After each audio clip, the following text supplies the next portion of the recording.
Amigos, muy bienvenidos a este su canal, Seguidores del Camino, en donde semana a semana, los sábados a las 6 horas de Lima, venimos estudiando y profundizando en las milenarias escrituras, donde ciertamente encontraremos el mensaje para nuestra alma, desde el punto de vista de aquel legado escritural, basado en todo aquello que el Padre ha querido brindar y quiere brindar a sus hijos.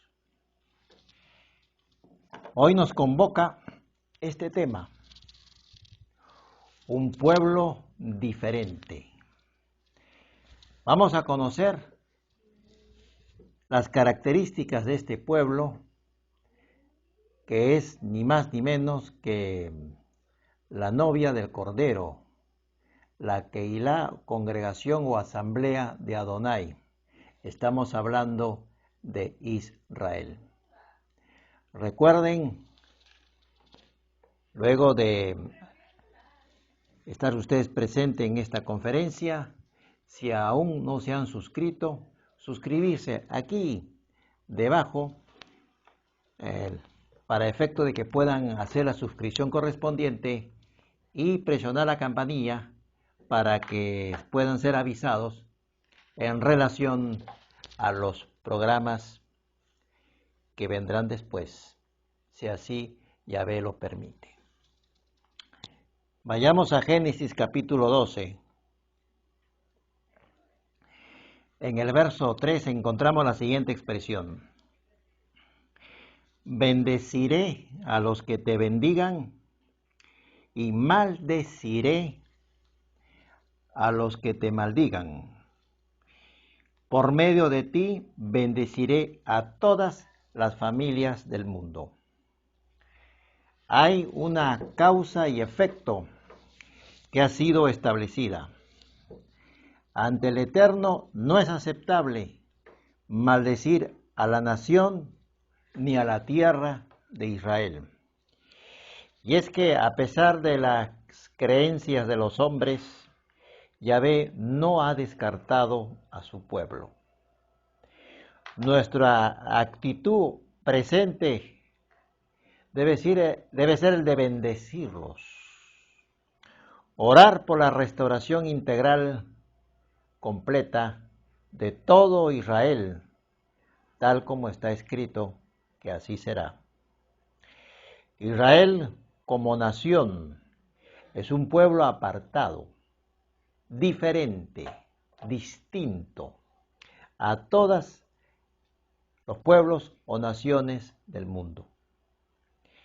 Veamos las palabras específicas que encontramos en las Escrituras en relación a la tierra del pueblo de Adonai. Para ello, leamos en Levítico capítulo 19, en los versos 23 al 25. Cuando entren ustedes en el país y siembren árboles frutales, no deberán cortar ni comer sus frutos durante 3 años. Al cuarto año, todos sus frutos, repito, todos sus frutos serán consagrados al Señor en una celebración. Y al quinto año ya podrán ustedes comer su fruto. Así, es decir, siendo obedientes en todo lo anterior, así el árbol les dará más. Yo soy el Señor su Dios. Por someterse a esa obediencia y no abalanzarse sobre los frutos, es que a partir del quinto año podrán comer más de él. Ahí parece que no hay lógica, pero es Yahvé quien ha establecido, como decíamos al principio, hay una causa y efecto por la obediencia, por la metodología del Padre. Entonces, ¿qué hemos leído aquí con respecto a los árboles frutales y a sus frutos? que en el primer año quede incircunciso, como en otras versiones dice, es decir, sin cosechar. En el segundo año también sin cosechar. En el tercer año también incircunciso sin cosechar. En el cuarto año, todos esos frutos serán consagrados al Señor en una celebración. Imagino que ahí habrá alabanzas. Y en el quinto año sí podremos comer de esos frutos. Todo lo anterior, expresamente señalado, gira en torno a la tierra de Israel, así literalmente como suena. Sin cabida para una espiritualización y mucho menos hacia una distorsión de índole financiera conveniente. Es en consonancia a ello que lo volvemos a recordar en Proverbios capítulo 3, verso 9. Honra al Señor con tus riquezas y con los primeros frutos de tus cosechas.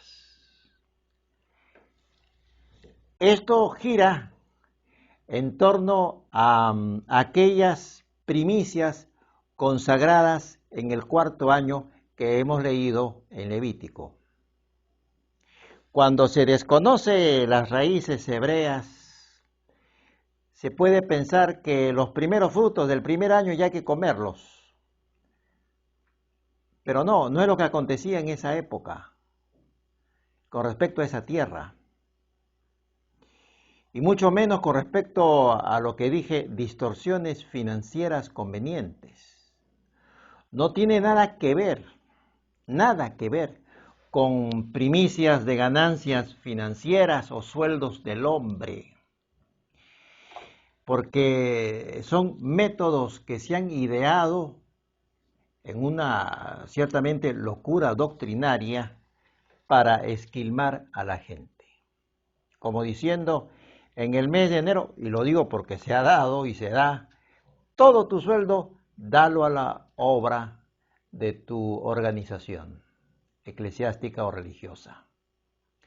Fíjese hasta dónde puede llegar la distorsión cuando hay una falta de entendimiento respecto a lo que era aplicable solo a la tierra de Israel y no a dinero, sino a cosechas de frutos de los árboles.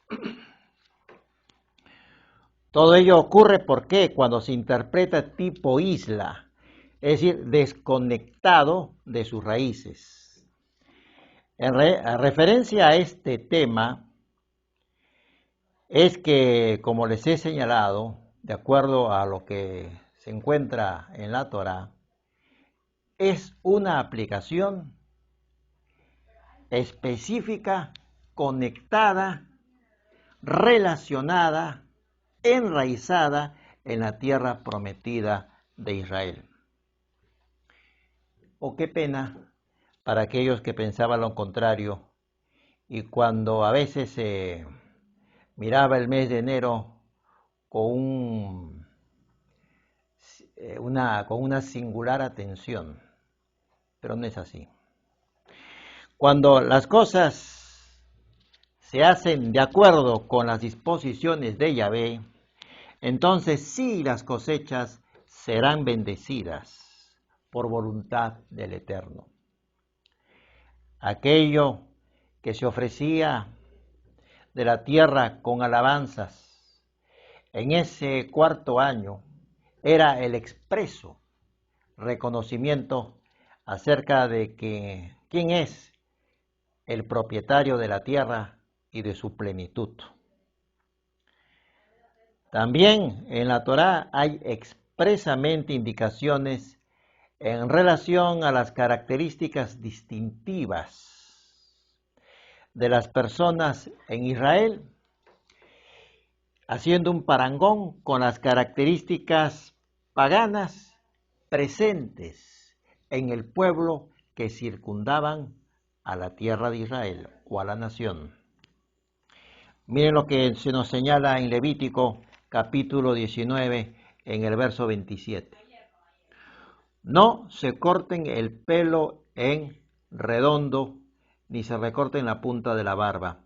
Esa expresión, no se corten el pelo en redondo, en otras versiones de las Escrituras encontramos no se hagan tonsura en la cabeza, como se hacían los monjes, en donde se dejaba como un cinturón de cabello alrededor del cráneo y la parte superior de la cabeza sin cabello porque estaba completamente rapada. Eso era una costumbre pagana y ese círculo que se formaba en la parte superior de la cabeza era un tributo al dios Sol. De ahí vienen esas prácticas religiosas cuyas raíces no están en las Escrituras, pero sí presentes de donde han bebido, que es Babilonia y sus manifestaciones. Entonces, vemos que en la Torá también se señala, aparte de esta tonsura o corte peculiar en la cabeza, en el cabello, también dice que no hay que hacerse tatuajes o marcas en la piel. Nuestro cuerpo es templo del Espíritu Santo, del Ruach HaKodesh. Hacerle marcas viene también del deseo del hombre de tributar, es decir, culto a sus dioses. Y si uno marca su piel con algún dios, está diciendo como que hay una relación de pertenencia respecto a ese dios con minúscula. Por eso que dice, como le dije, 19:28 de Levítico, no se hagan heridas en el cuerpo por razón de un muerto, no se hagan ninguna clase de tatuaje, yo soy el Señor. Muchas de estas prácticas religiosas, como lo de la tonsura, giran en relación a la figura del sol, como por ejemplo la forma de las hostias circulares en el mundo romano, o la dedicación hacia el domingo, en inglés Sunday, Sun, sol, day, día, día del sol, que Constantino estableció para vulnerar la Torá, apartarse de la disposición del Eterno y establecer que por encima de esta palabra que decía Shabbat, según su criterio de Constantino, prima su palabra, la de él, por encima de la palabra. Roma siguió esa distorsión y las hijas derivadas, religiosamente hablando de ellas, de corte fundamentalmente protestante, le siguieron el juego, con cierto barniz particular para colocarle ese cambio con un moño o un lazo bastante llamativo para que pueda pasar. Pero la palabra es una sola y la palabra no respalda dicho cambio, pero ni de cerca. Ya ve, jamás, nunca, de ninguna manera va a permitir que su palabra pueda cambiarla el hombre, distorsionarla o manipularla y que en función de lo que cree el hombre así debe ser. Eso jamás. Y eso lo encontramos a lo largo de las Escrituras, porque por más barnices que el hombre le ponga a dichos cambios particulares, solo tienen apariencia de piedad, pero la Biblia no lo respalda. El mismo Yeshua, cuando estuvo presente aquí en la tierra, respetó escrupulosamente los designios de su Padre en cada uno de sus actos. Solo el hombre se ha atrevido a semejantes despropósitos. Hablando sobre los tatuajes que mencionábamos, son una abominación para con el Eterno. Incluso por la aplicación o la realización de los mismos, es decir, de esas marcas, se dejan hasta hilos de sangre. Y ya sabemos toda esa connotación que gira en torno a lo que es la sangre. Por otra parte, en la Tanaj, o aquellas escrituras presentes en el Antiguo Testamento, así llamado, se nos dice que había solo en Israel sacerdotes hombres. No habían, por ejemplo, sacerdotisas, que sí existían entre los pueblos paganos. Otra característica más de diferenciación con respecto a los otros pueblos. Por eso el tema, un pueblo diferente, porque hace esa distinción el Eterno con respecto a su pueblo y a las prácticas religiosas y paganas que los circundaban y que, por desgracia,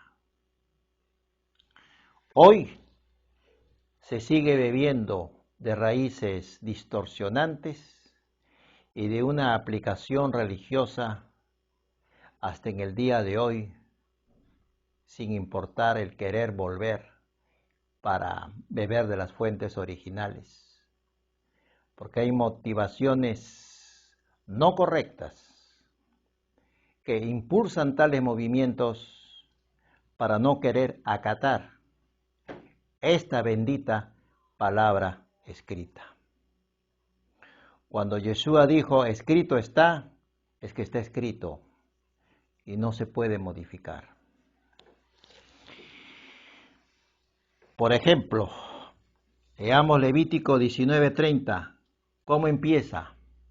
De una forma contundente, respeten mis sábados. No son sábados judíos, está diciendo respeten mis sábados porque son míos. Yo los creé, yo los establecí, dice el Eterno. Él lo estableció. En el momento de la creación no había un solo judío en todo el planeta Tierra, así de simple.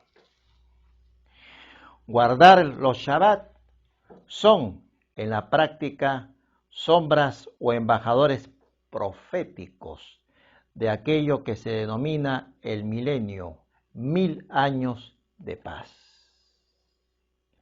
Y como dice en la Escritura, por ejemplo, Hebreos 4, que nos dice en el verso 4, 5 y 8, dice,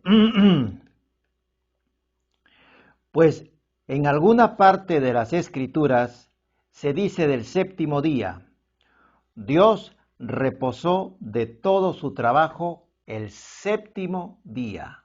Estoy leyendo el así llamado Nuevo Testamento. Correctamente debe ser pacto renovado. 5. Y otra vez se dice en las Escrituras, no entrarán en mi reposo. Vayamos al verso 8. Porque si Josué les hubiera dado reposo a los israelitas, Dios no habría hablado de otro día. Hay un reposo pendiente para con Israel, ese reposo de los 1000 años de paz, donde el diablo va a ser atrapado por 1000 años y el pueblo de Israel va a disfrutar de una paz que antes nunca han conocido en ese tiempo, ni más ni menos de 10 siglos tranquilos.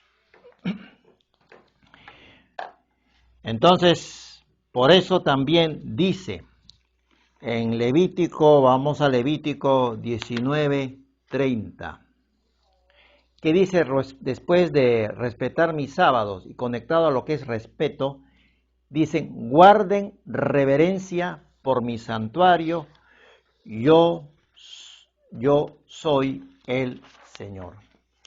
Hay una peregrina idea que por gracia uno puede hacer lo que quiera.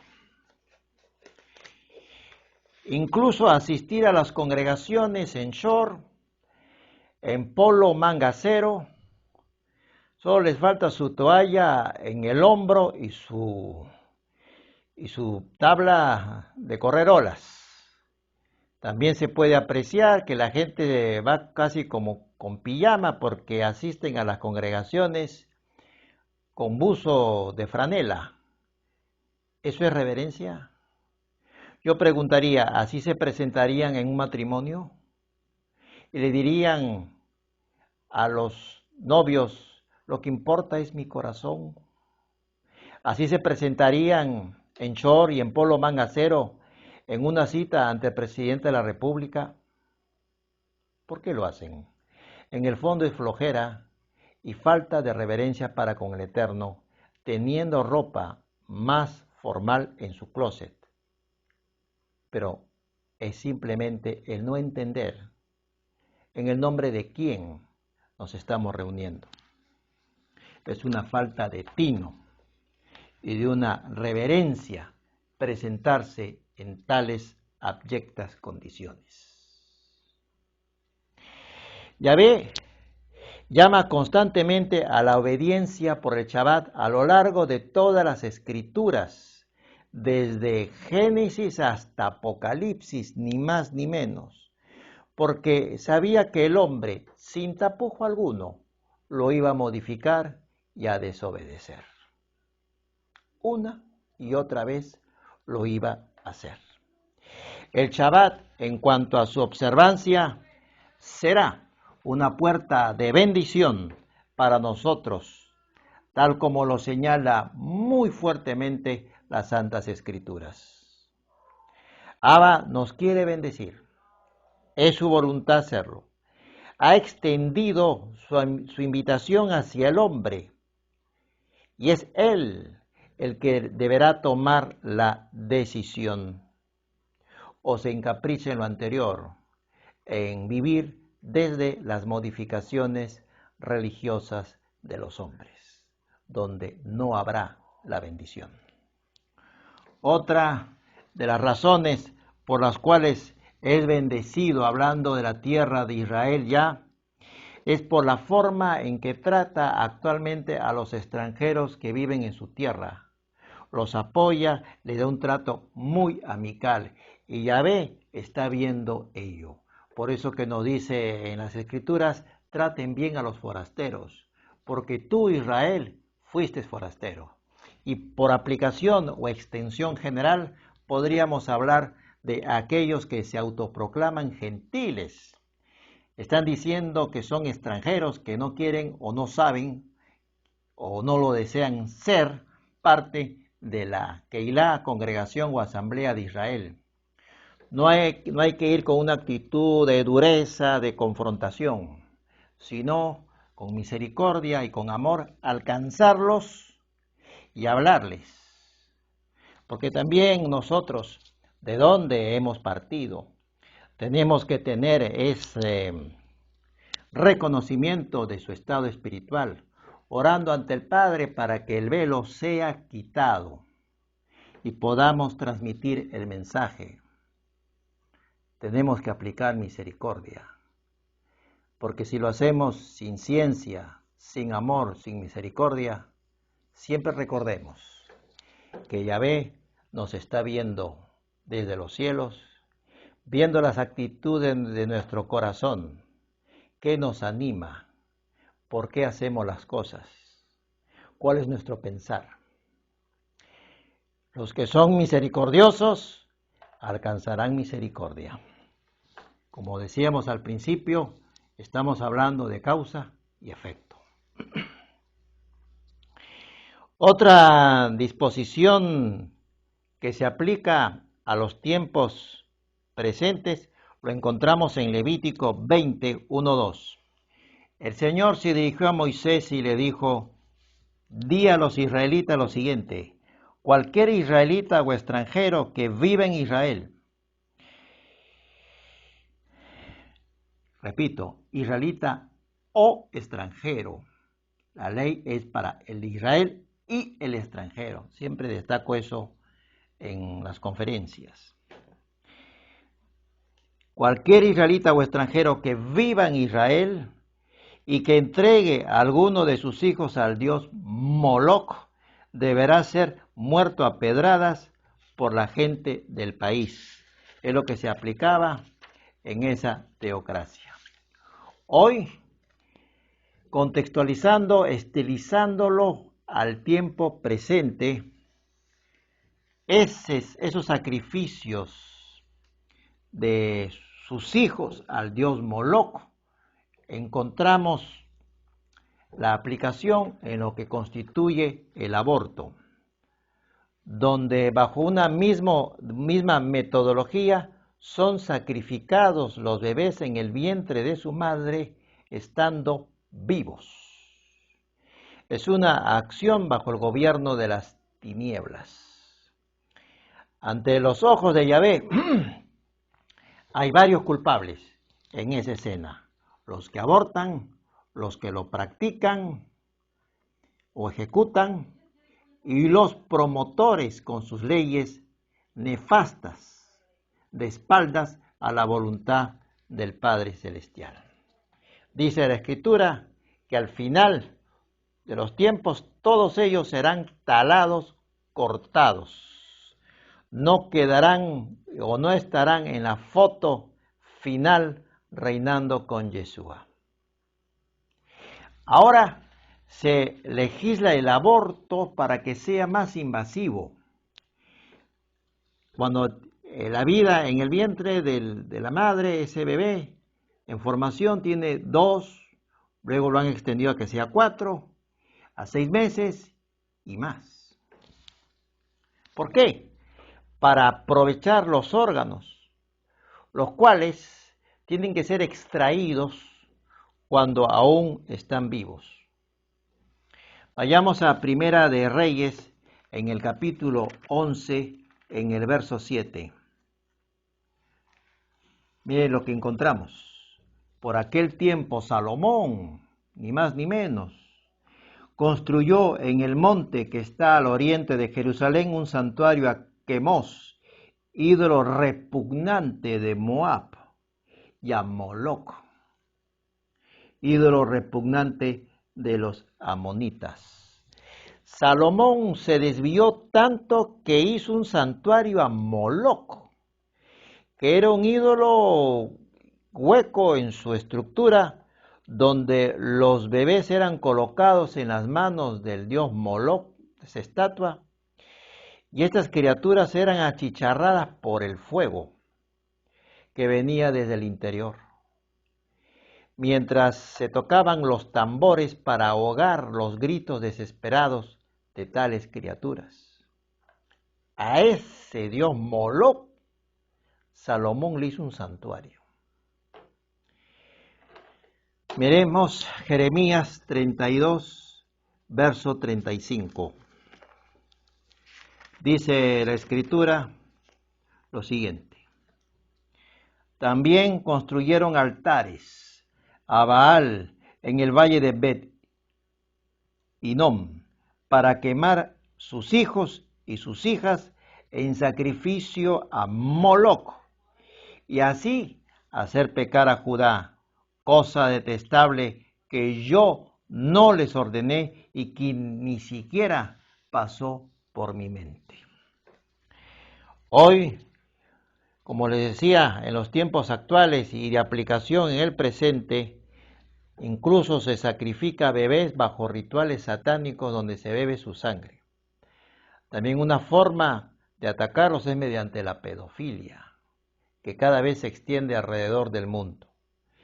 La medicina con prácticas peligrosas como vacunas que van a atentar contra su salud progresivamente.